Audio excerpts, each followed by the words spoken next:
Hello friends, Suriya, RJ Balaji and Sai Abhyankar இவங்க 3 பேரோட காம்பினேஷன்ல வரப்போற படம் தான் கருப்பு. சூர்யா சாரோட பர்த்டேவை முன்னிட்டு இன்னைக்கு கருப்பு படத்தோட டீசரை ரிலீஸ் பண்ணிருக்காங்க.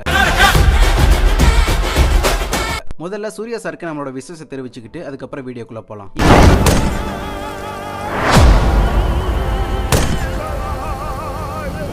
இப்போ நம்ம இந்த டீசர்ல இருக்க இன்ட்ரெஸ்டிங்கான பல விஷயங்களை டீகோடிங் பண்ண போறோம். சரி வாங்க வீடியோக்குள்ள போலாம்.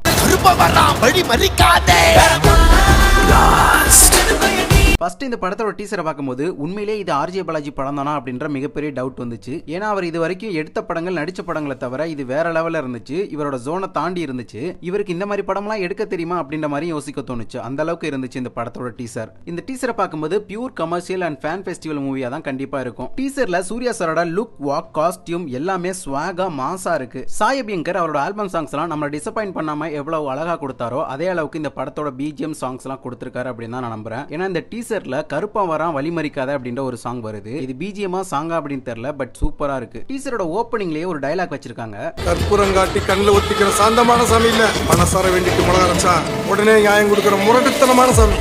கற்பூரம் காட்டி கண்ணுல ஒத்திக்கிற சாந்தமான சாமி இல்ல, மனசார வேண்டிக்கிட்டு மிளகா அரைச்சா உடனே நியாயம் கொடுக்கிற முரட்டுத்தனமான சாமி. இந்த டைலாக் வரும்போது விஷுவலாவும் அந்த சாமியோட காலில் மிளகாய் அரைச்சு தடவிட்டு இருக்க மாதிரி காமிச்சிருப்பாங்க. ஆக்சுவலா இது படத்துக்காக கற்பனையா செய்யப்பட்ட விஷயங்கள் கிடையாது. உண்மையிலேயே இப்பவும் கருப்பசாமி கோவில்கள்ல மிளகா அரைச்சு அபிஷேகம் என்ற ஒரு வகையான பூஜை இப்பவும் நடைமுறையில இருக்கு. இந்த அபிஷேகத்தை பாத்தீங்கன்னா ஆடி அமாவாசை மாதிரியான முக்கியமான நாட்கள் தான் பண்ணுவாங்க. நாளைக்கு தான் ஆடி அமாவாசை, இன்னைக்கு டீசர் ரிலீஸ் ஆயிருக்கு. குறிப்பா தர்மபுரி மாவட்டத்துல நடப்பனஹள்ளி அப்படின்ற ஒரு கிராமத்துல இருக்க கருப்பசாமி கோவில்ல இதை ஒரு பிரபலமான சடங்கா பண்ணிட்டு இருக்காங்க. இந்த டைலாக் மூலமா கருப்பசாமி கோயில்கள்ல இப்படி எல்லாம் சடங்குகள் நடந்துட்டு இருக்கு அப்படின்றதையும் சொல்லியிருக்காரு. அண்ட் இந்த டைலாக் தான் படத்தோட மெயின் கோர் அப்படின்னு சொல்லணும். ஏன் அப்படின்றத பின்னாடி சொல்றேன். அதே மாதிரி கருப்பசாமி அருவாளை வச்சுட்டு நிக்கிற மாதிரி அவரோட சிலையெல்லாம் காமிச்சிட்டு அடுத்த ஷாட்லயே சூர்யா கையில அருவா இருக்க மாதிரி வச்சு காமிப்பாங்க. சோ இதன் மூலமா இந்த படத்துல இவர் தான் கருப்பசாமி அப்படின்றத சிம்பாலிக்கா சொல்லியிருக்காங்க. அதே மாதிரி கருப்பசாமி கோவத்தோட ஆக்ரோஷமா நிக்கிற மாதிரி அவரோட கண்ணு எப்படி இருக்குமோ அதே மாதிரி சூர்யா அவங்களுடைய ஒரு ஐ லுக்குமே இந்த படத்துல வச்சிருக்காங்க. அடுத்து இந்த லுக்ல சூர்யாவை பாத்தீங்கன்னா எதற்கும் துணிதவன் படத்துல லாயர் கெட்டப்ல இருக்க கண்ணபிரான் கேரக்டர் மாதிரி இருக்குது. அடுத்து பாத்தீங்கன்னா அவரோட பேர் சொல்லுவாரு, என்னோட பேர் சரவணன், எனக்கு இன்னொரு பேர் இருக்கு அப்படின்னு சொல்லி முடிக்கும் போது சூர்யா அப்படின்ற டைட்டில் கார்டு வரும். என் பேர் சரவணன், எனக்கு இன்னொரு பேர் இருக்கு.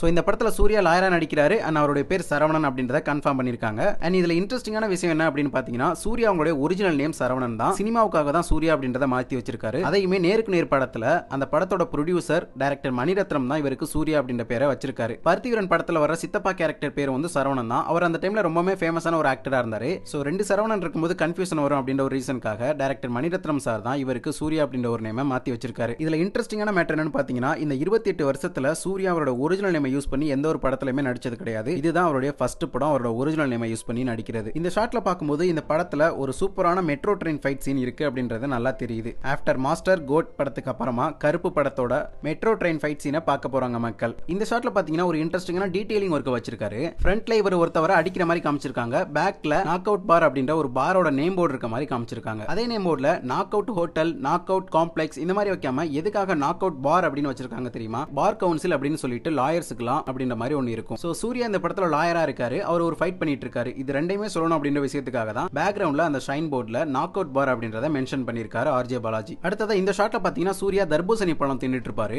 For the first time Indian சினிமால ஒரு ஹீரோ தர்பூசணி பழம் சாப்பிடுற ஒரு சீனுக்கு பயங்கரமான ரெஸ்பான்ஸ், பயங்கரமான அப்ளாஸ், ரசிகர்களோட விசில்கள் எல்லாம் பறக்க போகுது. AB International and Simply South இவங்க ரெண்டு பேருமே ஏதாவது ஒரு இஷ்யூ தமிழ்நாட்டில் வந்தா அது சம்பந்தமான சீனை அப்பதான் சோசியல் மீடியால உலாவ விடுவாங்க. சேம் அதே மாதிரி தான் டாக்டர் அப்படின்னு சொல்லிட்டு தெரிகிற ஒரு பேஷண்ட் மூலமா ட்ரெண்ட் ஆன இந்த கஜினி படத்தோட சீனை ரீக்ரியேட் பண்ணி வச்சிருக்காங்க. உண்மையை சொல்லணும்னா கஜினி படத்துல இந்த சீனுக்கு இருக்க இம்பாக்ட் ஜீரோ. பட் இந்த படத்துல இந்த சீனுக்கு இருக்க இம்பாக்ட் பார்க்கத்தானே போறோம். அடுத்ததா ஒரு 3 ஃப்ரேம்ல ஆர்ஜே பாலாஜியை பேக் சைட்ல காமிச்சிருக்காங்க. அந்த 3 சீன்லயுமே சூர்யா அவர்கிட்ட பேசிட்டு இருக்காரு. ஃபர்ஸ்ட் டைம் இவங்க ரெண்டு பேரும் ஃப்ரேம்ல வரும்போது மேரா பையா இது நம்ம டைம், செம்மடி அடிக்க போறோம் அப்படின்னு சொல்லுவாரு சூர்யா.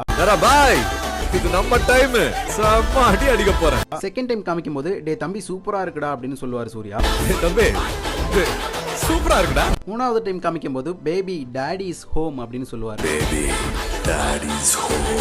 ஸோ இந்த 3 டைலாக்ஸ்ல இருக்க பொதுவான விஷயங்கள் என்ன அப்படின்னு பார்த்தீங்கன்னா பிரதர் அண்ட் டேடி. இந்த 3 ஃப்ரேம் வச்சு பார்க்கும்போது என்ன தெரியுதுன்னா ஆர்ஜே பாலாஜியும் ஒரு லாயரா நடிச்சிருக்காரு இந்த படத்துல. ஒன்னு சூர்யாவோட ஜூனியர் லாயரா இருக்கணும், இல்ல அவருடைய பிரதரா இருக்கணும். ரெண்டுமே இல்லனா அவருடைய பேட்ச்மேட்டா கோர்ட் பிராக்டிஸ் பண்றவரா இருக்கணும். அண்ட் மெயின் திங் இந்த 3 ரோல்ல எந்த ரோலா இருந்தாலும் அது நெகட்டிவ் ரோலா தான் ஆர்ஜே பாலாஜி பண்ணிருக்க வாய்ப்பு இருக்கு. இந்த ஃப்ரேம்ல பாத்தீங்கன்னா அதே போர்ட்ல ஃபுல் மீல்ஸ் அப்படின்னு போட்டிருக்கும். ஸோ அப்பவும் அவர் ஃபைட் பண்ணிட்டு தான் இருப்பாரு. பொதுவாகவே ஃபைட் பண்ண போறோம் அப்படின்றத இன்டைரக்டா ஹீரோ மாசா சொல்லணும் அப்படின்ற விஷயத்துக்காக, அதாவது பயங்கரமா அடி உத பிரிச்சு மேய போறேன் அப்படின்ற விஷயத்த இன்னைக்கு செம்ம வேட்டை இருக்கு, இன்னைக்கு செம்ம கலெக்ஷன்மா அப்படின்னு இன்டைரக்டா சொல்லுவாங்க டைலாக்ஸ் மூலமா. அந்த மாதிரி தான் ஃபுல் மீல்ஸ் அப்படின்ற ஒரு வேர்டை சிம்பாலிக்கா இந்த ஃபைட் பண்ண போறதுக்காக வச்சிருக்காங்க. இந்த ஷாட்ல சூப்பரா இருக்கட தம்பி அப்படின்னு சொல்லி முடிச்சதுக்கு அப்புறமா பேக்ரவுண்ட்ல பாத்தீங்கன்னா லாஸ்ட் ரோடன்ஸ்லாம் நடந்து போயிட்டு இருப்பாங்க. சோ இதை வச்சு பார்க்கும்போது இது ஒரு பெரிய லாயர் ஆபீஸா இருக்கணும், இதுக்கு ஆர்ஜே பாலாஜி சூர்யாவை கூட்டிட்டு வந்திருக்கணும். சோ இதனால தான் சூர்யா இந்த மாதிரி ரியாக்ட் பண்ணிட்டு இருக்காரு அப்படின்னு நம்ம புரிஞ்சுக்க முடியுது. இந்த ஷாட்ல சூர்யா த்ரிஷாவோட கையை பிடிப்பாரு. இந்த படத்துல இதுதான் ஃபர்ஸ்ட் டைமா அவங்க ரெண்டு பேரும் டச் பண்றாங்க அப்படின்னு நினைக்கிறேன். ஏன்னா பேக்ரவுண்ட்ல அந்த மின்னல் எஃபெக்ட்லாம் போட்டிருக்காங்க. பொதுவாவே நம்ம தமிழ் சினிமால ஒரு ஹீரோ ஹீரோயின் டச் பண்ணும்போது இந்த மாதிரி எஃபெக்ட்ஸ் தான் போடுவாங்க. சேம் அதே எஃபெக்ட் பேக்ரவுண்ட்ல இருக்கு. அப்படியே அடுத்த ஷாட்ல பாத்தீங்கன்னா ஹோப் லவ் அப்படின்ற வேர்டை சூர்யா மறைச்சிட்டு நிப்பாரு. சோ நம்பிக்கை கொடுத்து இவங்க கை கொடுப்பாங்க. அடுத்த ஷாட்லயே ஹோப் லவ் அப்படின்ற ஒரு வேர்டை மென்ஷன் பண்ணிருப்பாங்க. இந்த டீசர்லயே இந்த ஷாட் தான் பக்காவான ஷாட், சூப்பரா இருந்துச்சு அப்படின்னு சொல்லணும். ஆக்சுவலா இந்த படத்துல சூர்யா கருப்பசாமியோட ரெஃபரன்ஸா தான் நடிக்கிறாரு. பட் இந்த ஒரு சீன்ல இந்த ஒரு ஷாட்ல மட்டும் அவர் பத்ரகாளியம்மனோட ரெஃபரன்ஸா இருக்காரு. பத்ரகாளியம்மனுக்கு தான் பல கைகள் இருக்கும், ஒரு கையில ஆளையும் கீழே ஒருத்தரை போட்டு மிதிச்சுக்கிட்டுலாம் இருப்பாங்க. சேம் அதே மாதிரி இந்த ஷாட்ல சூர்யாவை நிக்க வச்சிருப்பாங்க. அண்ட் இந்த டீசர்ல வர்ற ஃபைட் சீன்ஸ்ல பாத்தீங்கன்னா அதிகமா ரெட் சில்லிஸை யூஸ் பண்ணிருப்பாங்க. இந்த ஷாட்ல இந்த வெப்பன்ல பாத்தீங்கன்னா ரெட் சில்லி பவுடரை ஃபுல்லா கொட்டி அவங்கள அடிப்பாரு. இந்த ஷாட்ல ரெட் சில்லியை அவர் சுண்டி விடுவாரு. இந்த ஷாட்ல பாத்தீங்கன்னா கூடையில இருக்க ரெட் சில்லிஸை பறக்க விடுவாரு. அவரோட உடம்புலயுமே அங்கங்க ரெட் சில்லி பவுடர் ஒட்டி இருக்கும். ஃபைனலா அவர் சங்கிலியை கொத்து இழுப்பாரு. அந்த அக்கல கருப்பு அப்படின்ற ஒரு டைட்டில் கடையும் போட்டுருவாங்க. சோ டீசரோட ஸ்டார்டிங்ல சொன்ன டைலாக் மனசார வேண்டிக்கிட்டு மிளகா அரைச்சா உடனே நியாயம் கொடுக்கிற முரட்டுத்தனமான சாமி அப்படின்ற டைலாக் கிளைமேக்ஸ்ல கரெக்டா பினிஷ் பண்ணிருப்பாங்க. சோ ஓவரால் படத்தோட தீம் என்ன அப்படின்றது இந்த டீசர் மூலமாவே நமக்கு தெரியுது. இந்த படத்துல சூர்யா கருப்பசாமியோட ஒரு ரெஃபரன்ஸா தான் நடிக்கிறாரு. கருப்பசாமி பிளாக்கா இருக்கிறதுனால பல இடங்கள்ல இவர் பிளாக் ஷர்ட்ல வர்றாரு. அண்ட் பிளாக் கலர்ஸ் நிறைய இடங்கள்ல யூஸ் பண்ணிருக்காங்க. அதே மாதிரி அந்த கருப்பசாமிக்கு பண்ற அபிஷேகம் பாத்தீங்கன்னா ரெட் சில்லிஸ் வச்சு பண்றாங்க. அதே ரெட் கலர்ஸுமே பல இடங்கள்ல வந்துட்டு போது ரெட் சில்லிஸையுமே யூஸ் பண்ணிருக்காங்க.